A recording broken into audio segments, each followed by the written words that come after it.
पहाटे 5 वाजताच आवश्यक सगळ्या गोष्टी घेऊन तो तिथून पाचगणीच्या दिशेला रवाना झाला होता. पहाटेची वेळ असल्याने रस्ता रिकामा होता, त्यामुळे 6:15 वाजता तो पाचगणीमध्ये पोहोचला होता.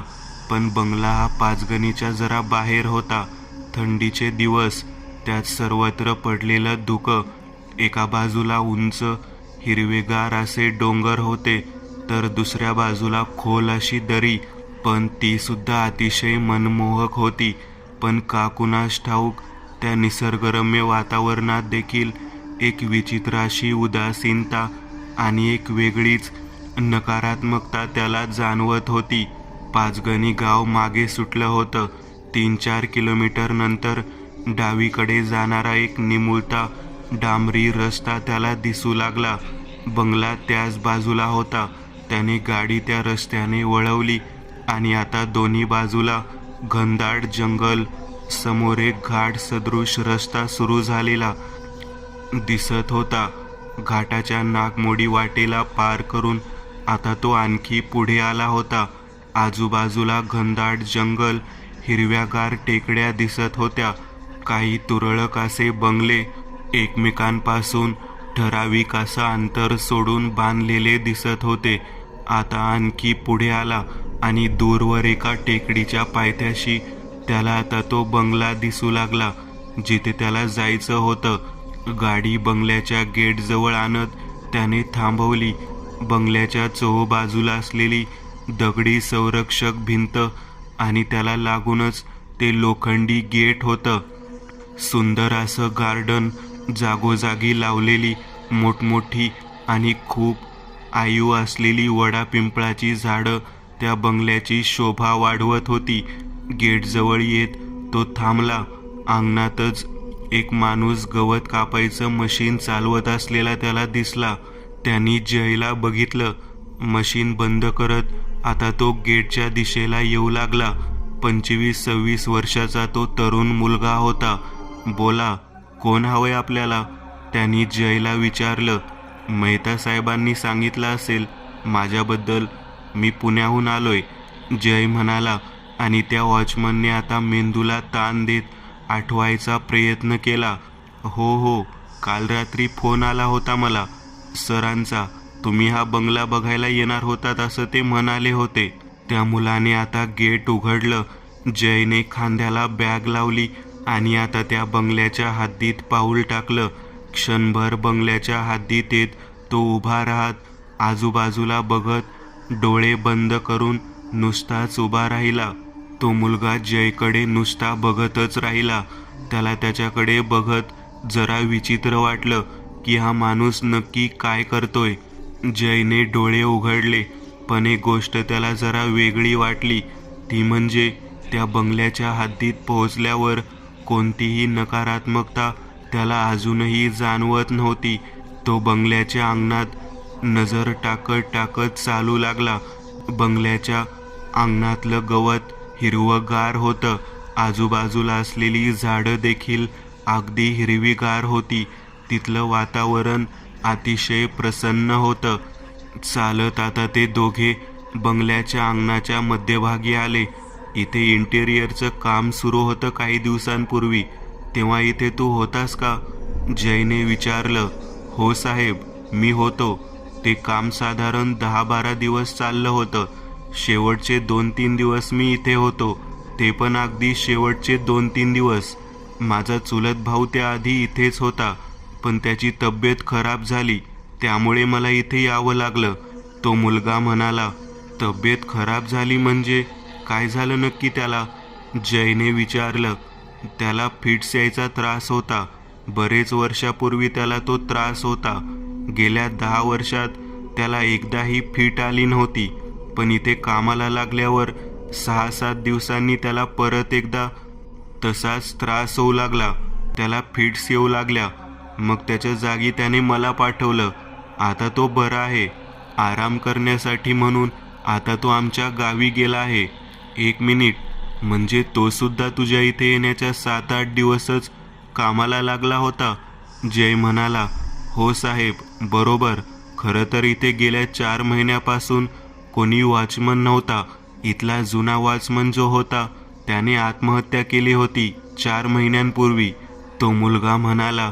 आणि जय आता जरा सावध झाला.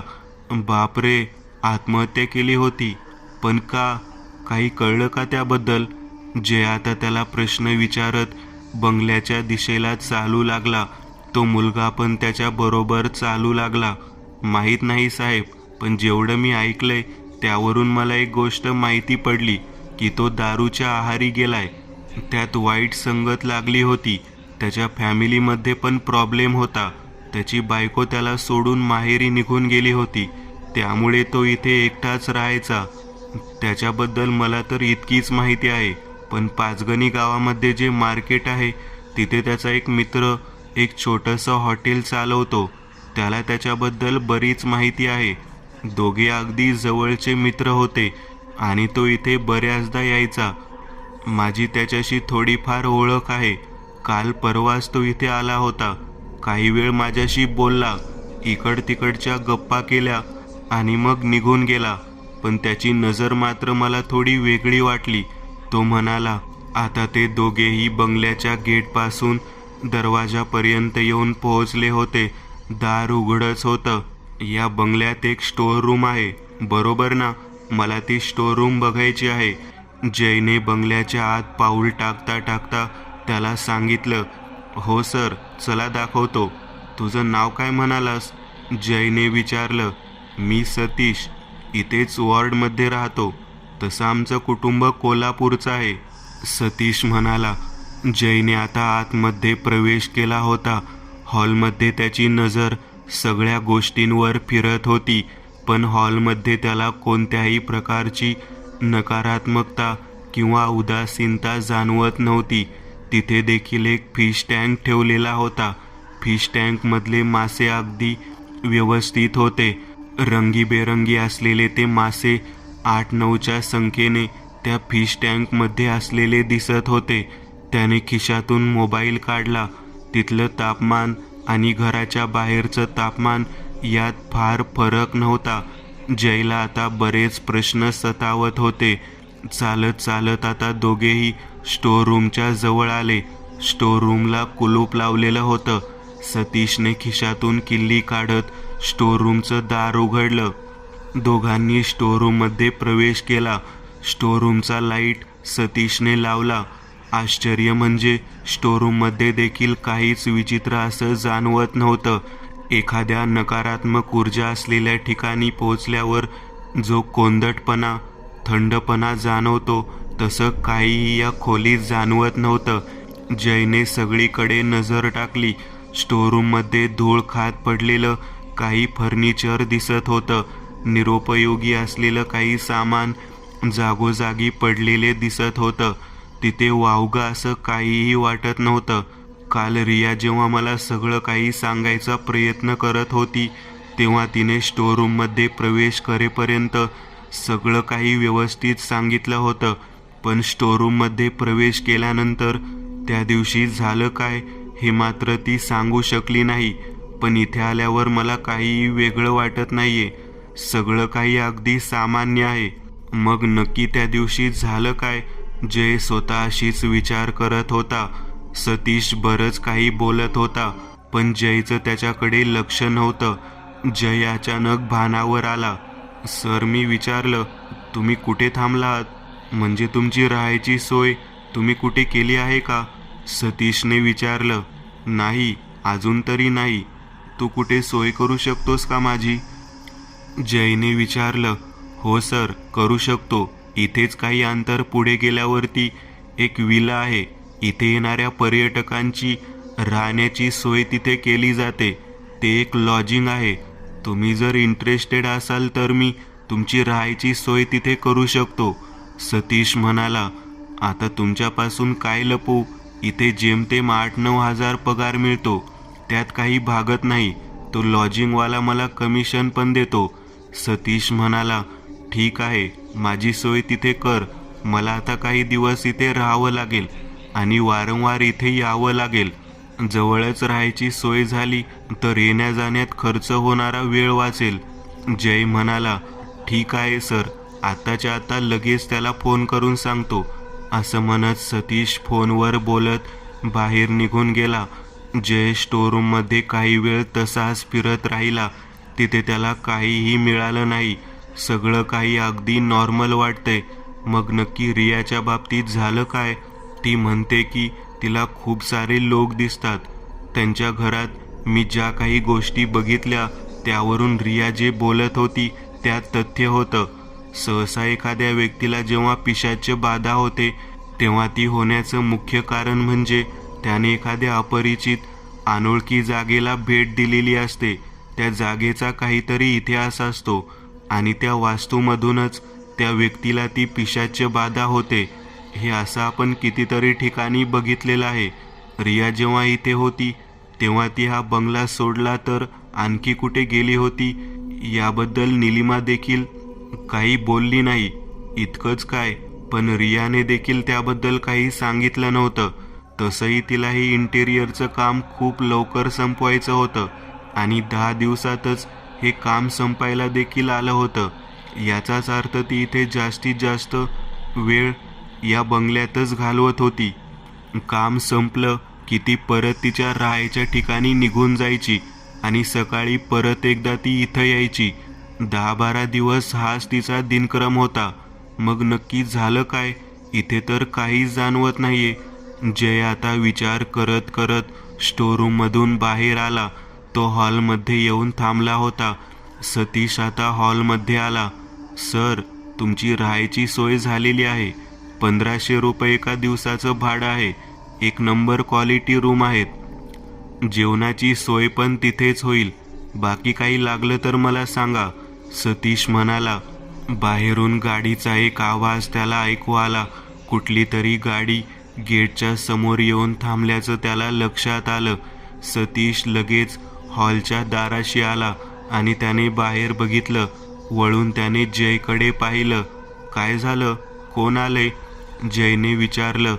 साहेब, त्या मॅडम आल्यात. सतीश जयकडे बघत म्हणाला. कोण मॅडम? मालकाच्या कोणी घरातला आहे का? जयने विचारलं. हो सर, मेहता साहेबांची ती एकुलती एक मुलगी आहे. खरं तर या बंगल्याचं इंटेरियर बदलायचं त्यांच्याच डोक्यात आलं होतं. मध्ये मध्ये त्या इथे येत होत्या, सतीश म्हणाला. सतीश बंगल्याच्या गेटच्या दिशेला गेला. जयने बॅग आता सोफ्यावर ठेवली होती आणि तो हॉलमध्येच उभा होता, पण त्याची नजर गेटवर होती. गेट उघडून एक सुंदर तरुणी गेटमधून आत येताना त्याला दिसली. अंगावर एक पांढरा टी शर्ट, निळी जीन्स आणि त्यावर एक काळ्या रंगाचं लेदर जॅकेट तिने घातलेलं होतं. हातात एक महागडी पर्स होती आणि दुसऱ्या हातात मोबाईल होता. गोरी पान, मोकळे सोडलेले लांब सडक केस, डोळ्यात एक गॉगल. ती आता चालत बंगल्याच्या दारातून आतमध्ये आली. डोळ्याला लावलेला गॉगल तिने काढला आणि तिने जयकडे बघितलं. तुम्ही? एवढाच शब्द बोलून ती जयकडे बघत काहीतरी आठवायचा प्रयत्न करू लागली. मिसेस निलिमा जयकर यांचं तुमच्याशी किंवा तुमच्या वडिलांशी बोलणं झालं असेल. त्यांच्या मुलीने इथलं इंटेरियरचं काम हाती घेतलं होतं. इथून गेल्यावर तिची मानसिक अवस्था अचानक खराब झाली आहे. फक्त मानसिकच नाही, पण शारीरिक अवस्था देखील ड्रास्टिकली खराब झाली आहे. मी त्यासाठी या बंगल्यात यायची परवानगी मागितली होती. कदाचित तुम्हाला माहिती असेल किंवा नसेल. जय म्हणाला. मला माहिती आहे. निलिमाजी माझ्याशीच बोलल्या होत्या. खरं तर या बंगल्याचे इंटेरियरचं काम मीच रियाला दिलं होतं, पण माझा प्रश्न तो नव्हताच. आय थिंक मी तुम्हाला ओळखते. तुम्ही जय पाठक आहात का, ते फेमस रायटर? तिने विचारलं. हो, मी तोच आहे. त्याच्या चेहऱ्यावर कोणतेच हावभाव नव्हते. वाव, खरंच तुम्हाला कल्पना नाही, पण तुम्हाला इथे बघून मला जितका आनंद झाला आहे तो खरं तर मी तुम्हाला शब्दात सांगू शकत नाही. मी तुमची खूप मोठी फॅन आहे.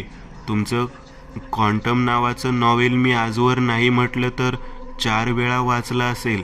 डेथलेस नावाचं नॉवेल तर माझं सगळ्यात जास्त फेवरेट आहे. तुम्हाला आठवतंय की नाही मला माहिती नाही, पण आपण याआधी एकदा भेटलो आहोत.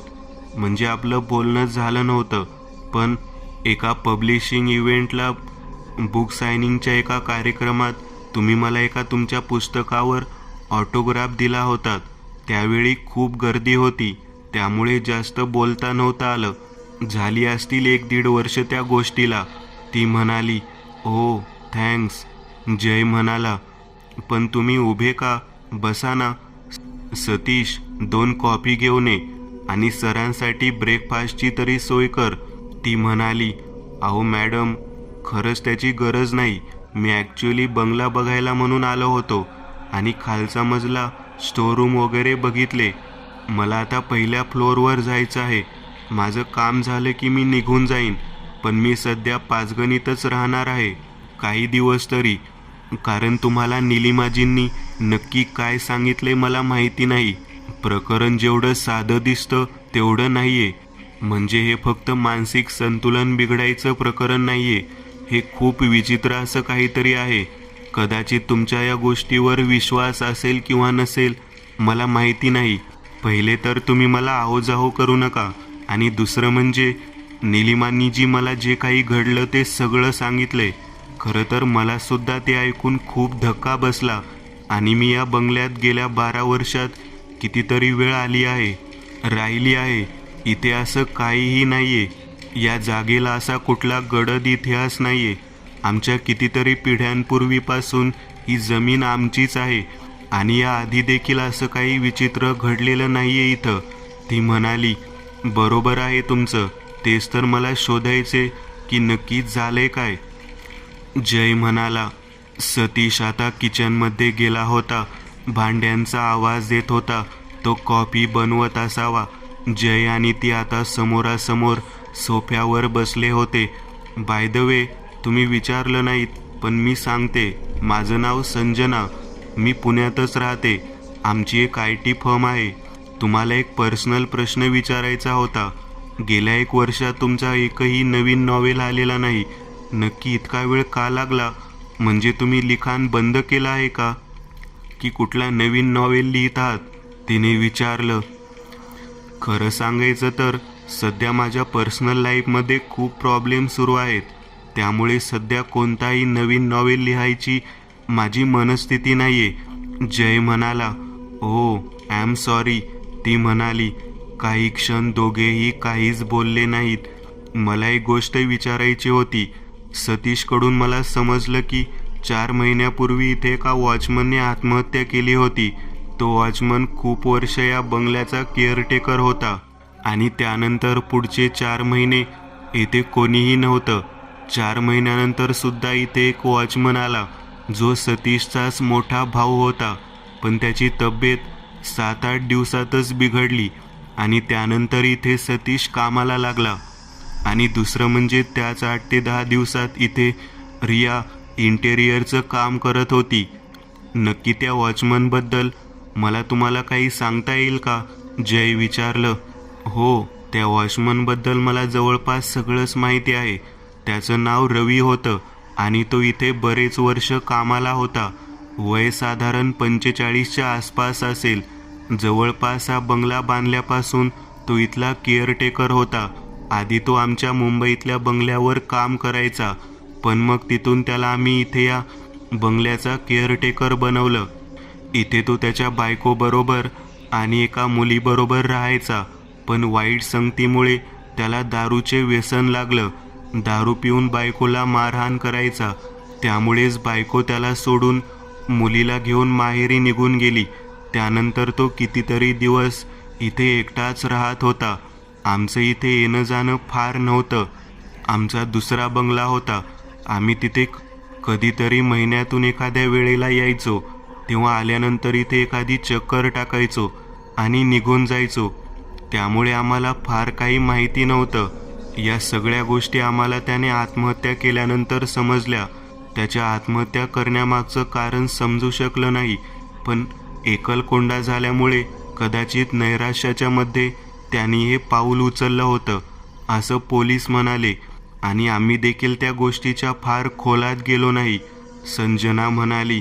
जय तिचं बोलणं शांतपणे ऐकत होता. तेवढ्यात सतीश कॉफी घेऊन बाहेर आला आता संजना आणि जय दोघांनी कॉपी घेतली. ती त्याला भेटून खूपच आनंदित झालेली होती हे तिच्या चेहऱ्यावर कळत होतं. पण जय मात्र इथे येऊन थोडासा निराश झालेला, कारण या बंगल्यात त्याला तशी कोणतीच नकारात्मकता जाणवलेली नव्हती. आता प्रश्न अधिकच जटिल झालेला. तुमची हरकत नसेल तर मी बंगल्याच्या वरच्या मजल्यावर जाऊन येऊ का? जयने विचारलं. माझी का हरकत असेल, चला मी पण येते. जय आणि ती आता दोघेही जिन्याने वरच्या मजल्यावर आले. वरच्या मजल्यावरच्या प्रत्येक खोलीतून त्यांनी चक्कर मारली, पण कुठेही त्याला कसलीच नकारात्मकता जाणवली नाही. तसेच आता ते वर टेरेसवर आले. टेरेसवर देखील त्याला काहीच जाणवलं नाही. पण टेरेसवरून मागच्या बाजूला असलेल्या आउट हाऊसवर त्याची नजर गेली. का कुणास ठाऊक त्या आउट हाऊसकडे बघताना त्याच्या मनात वेगवेगळे विचार आता येऊ लागले होते. मला एक विचारायचं होतं, विचारू का? जय म्हणाला. तुमचा जुना वॉचमन रवी, त्याने आत्महत्या नक्की कशी केली होती आणि कुठे गेली होती, तुम्हाला काही सांगता येईल का? जय म्हणाला. त्याने बंगल्याच्या स्टोर रूममध्ये आत्महत्या केली होती. खालच्या मजल्यावर जी स्टोर रूम आहे तिथेच पंख्याला फास लावून. ती म्हणाली. रिया त्या दिवशी म्हणजेच कालच बोलता बोलता स्टोर रूमपर्यंतच्याच प्रसंगावर येऊन थांबली होती आणि या वॉचमनने देखील आत्महत्या स्टोर रूममध्येच केली होती. पण स्टोर रूममध्ये तर काहीच नाहीये. रवीला आत्महत्या करायची होती तर तो आउट हाऊसमध्ये देखील करू शकला असता. आत्महत्या करायला त्याने स्टोर रूम का निवडली, हा प्रश्न त्याला आता पुढच्या उत्तराकडे घेऊन जाणार होता. नक्की तुम्हाला ही बातमी कधी आणि कशी समजली, मला जरा थोडं डिटेलमध्ये सांगता आलं तर बरं होईल, जयने विचारलं. सांगते ना. आम्हाला संध्याकाळी फोन आला इथल्या पोलीस स्टेशनमधून. इथले पोलीस स्टेशनचे इन्चार्ज आमच्या वडिलांचे चांगले ओळखीचे होते. त्यांनी फोन करून सांगितलं की तुमच्या वॉचमन रवीने आत्महत्या केली आहे. ॲक्च्युली झालं असं की दर 2-2.5 महिन्यांनी आम्ही बंगल्याचं पेस्ट कंट्रोल करतो. पेस्ट कंट्रोल करणारी लोक बरोबर त्याच दिवशी दुपारी इथे येऊन पोहोचली होती. गेटला कडी होती. गेट उघडून ते आतमध्ये आले आणि आउट हाऊसमध्ये गेले होते, पण तिथे रवी त्यांना दिसला नाही. मग ते बंगल्याच्या दाराजवळ आले. दार देखील उघडं होतं. त्यांनी रवीला आवाज देण्याचा प्रयत्न केला, पण कुठूनच कुठला प्रतिसाद मिळत नव्हता. अखेर ते लोक रवीचा नंबर डायल करू लागले. फोन वाजत होता, पण रवी उचलत नव्हता.